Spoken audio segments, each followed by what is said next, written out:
Hello friend, नमस्ते। स्वागत है मेरे चैनल में। आइए सुनते हैं लहली छठ गीत। सावन मासे बीतत भादो के लागत हो, तिवई अंगना में बैठी के रोवस नयन आँसू गिरई हो। तिवई अंगना में बैठी के रोवस नयन आँसू गिरई हो। सावन मासे बीतत भादो के लागत हो, तिवई अंगना में बैठी बजनिया नयन आँसू गिरई हो। मैया जब आई तिवई से पूछई हो, छठी मैया जब आई तिवई से पूछई हो। तिवई कवन कवन दुख पड़े नयन आँसू गिरई हो।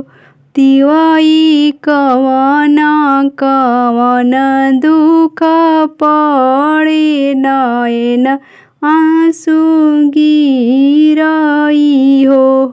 न बचन सुनी तिवई छठिया माई से अरज करे, छठिया माई से अरज करे हो। माई हम हई जन्म के बजनिया, बालक बिना तरसई हो। अतना बचन सुनी तिवई छठिया माई से अरज करे हो। माई हम हई जन्म के बजनिया, बालक बिना तरसई, बालक बिना तरसई हो।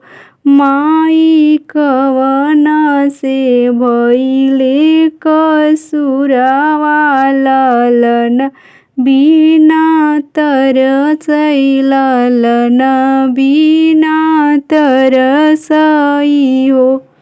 तेना बचन सुनी छठी मैया तिवई से अरज करे, तिवई से अरज करे।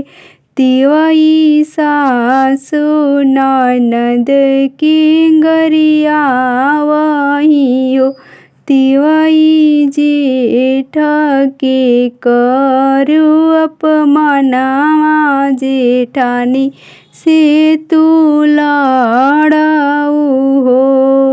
अतना बचन सुनी छठिया मैया तिवई से अरज करे हो। तिवई सासु ननद की गरिया आवही हो। तिवई जेठ के तू करया पमनवा, जेठानी से जागर करे, जेठानी से जागर करे। देवर से तू लड़ऊ हो। यही करनवा हो तिवई बजनी नाम पड़ई, बजनी नाम पड़ई, बालक नाही होवई हो।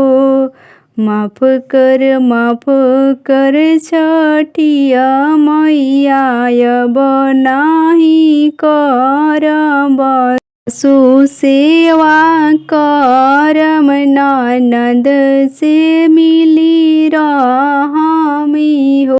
जेठ के इज्जत करम, जेठानी से मिली रहम हो। तिवैया जो के नौआ महीनावा बलक तोहरा होई है, बलक तोहरा होई हन हो। सावन मासे बीतत भादो